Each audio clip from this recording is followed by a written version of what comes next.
श्रोता प्रेमियों, मैं राम सागर शास्त्री आप लोगों के समक्ष रखने जा रहा हूं एक प्रसंग। राम की बाल लीला हेतु शिव बने मदारी। देखिए, भगवान राम ने महाराज दशरथ के यहाँ जन्म लेकर नाना प्रकार की बाल लीलाएं करके भक्तों के हृदय को अति आनंद प्रदान किया। एक दिन भगवान शंकर ने भी प्रभु की बाल लीला देखने का विचार किया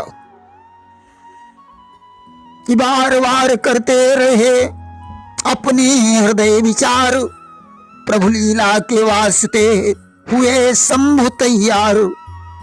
आज भोलेनाथ ने मदारी का रूप बनाया, हाथ में डमरू है, हनुमान जी को नचाने वाला बंदर बनाया। चल देते हैं अयोध्या की तरफ। महाराज दशरथ के द्वार पर पहुंच गए कि कैलाश निवासी महादेव कौशलवासी के घर आए, देखने बाल लीला प्रभु की वे रूप मदारी धर आए। द्वार पर पहुंचकर शंकर जी ने देखा बड़ी भीड़ भाड़ है। आज अपना डमरू बजाना शुरू कर दिया। हनुमान जी नृत्य करने लगे कि जब देखी भीड़ भाड़ दर पर डमरू का बजाना शुरू किया, मन में अतिशय आनंदित हो हनुमत को नचाना शुरू किया।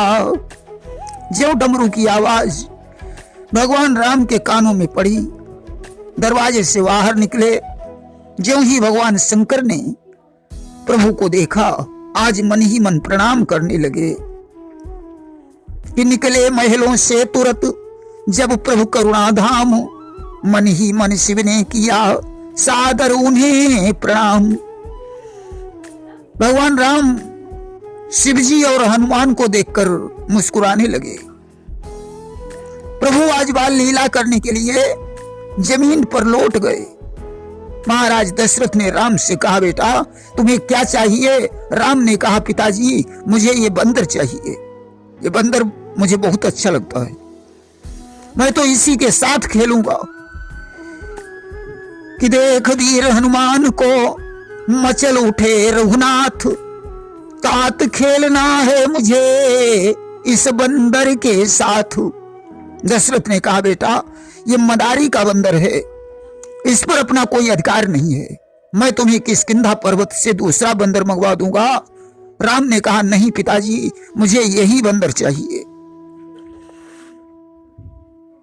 कि दशरथ बोले, किष्किंधा से बानर मैं और मंगा दूंगा।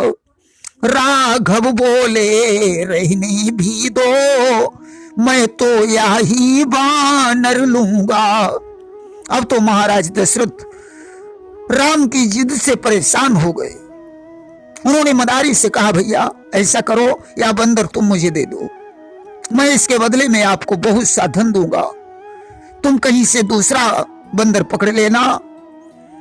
मदारी ने कहा, महाराज ये बंदर मुझे प्राणों से प्यारा है, मैं इसे देने से मजबूर हूं। विवश हुए दशरथ नृपति, बोल उठे यों बयन, कुछ भी हो अब तो तुम्हें बानर होगा देन। महाराज दशरथ ने कहा, मदारी मेरा बेटा राम अपनी जिद नहीं छोड़ेगा, वह यही बंदर लेगा। अब तो इस बंदर के लिए मुझे कुछ भी करना पड़े मैं करूंगा। आज तो यह बंदर एन के एन प्रकार से तुम्हें देना ही पड़ेगा। हनुमान जी तो वैसे ही चाहते थे कि राम के साथ रहकर बाल लीलाएं करूं, उनकी लीलाओं का आनंद प्राप्त करूं।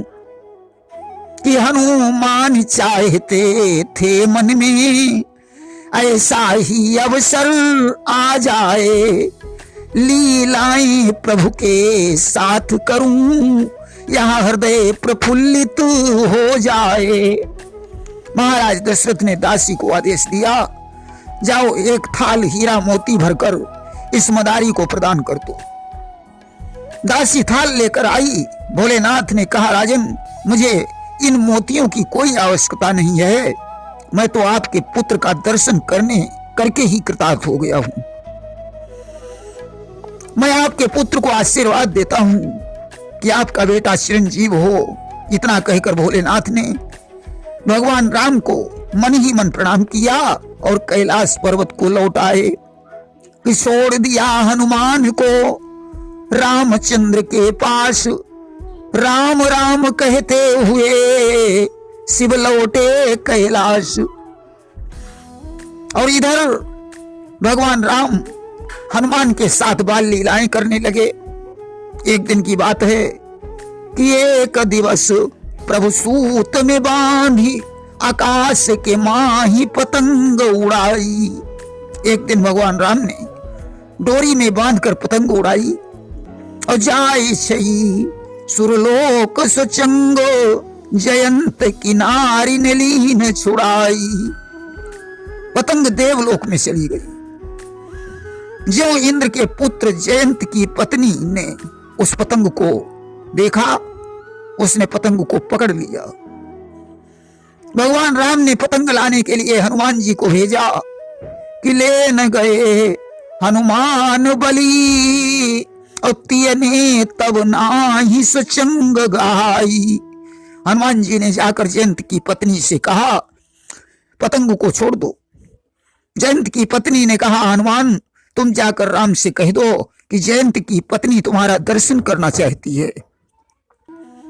कि जाई कहू रघुनायक सो जियरा तब दर्शन को अकुलाई। हनुमान जी वापस लौट आए। उन्होंने राम को सारी कहानी बताई। राम ने हनुमान के द्वारा संदेश भेजा कि अभी नहीं, तुम्हें हमारे दर्शन चित्रकूट में होंगे। हनुमान जी जयंत की पत्नी को संदेश देकर वापस लौट आए। सज्जनों, जिस समय चित्रकूट में जयंत की पत्नी राम को देखने के लिए जाना चाहती थी, उस समय जयंत नाराज हो गया और उसने अपने अपमान का बदला चुकाने के लिए राम की पत्नी सीता के ऊपर कौवा बनकर चोंच का प्रहार कर दिया। परिणामतः त्रिभुवन में कोई उसकी रक्षा करने वाला नहीं मिला।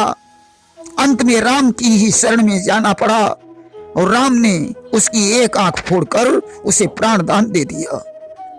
इसीलिए कौवा आज भी एक ही आंख से देखता है। प्रेम से बोलिए वृंदावन बिहारी लाल की जय।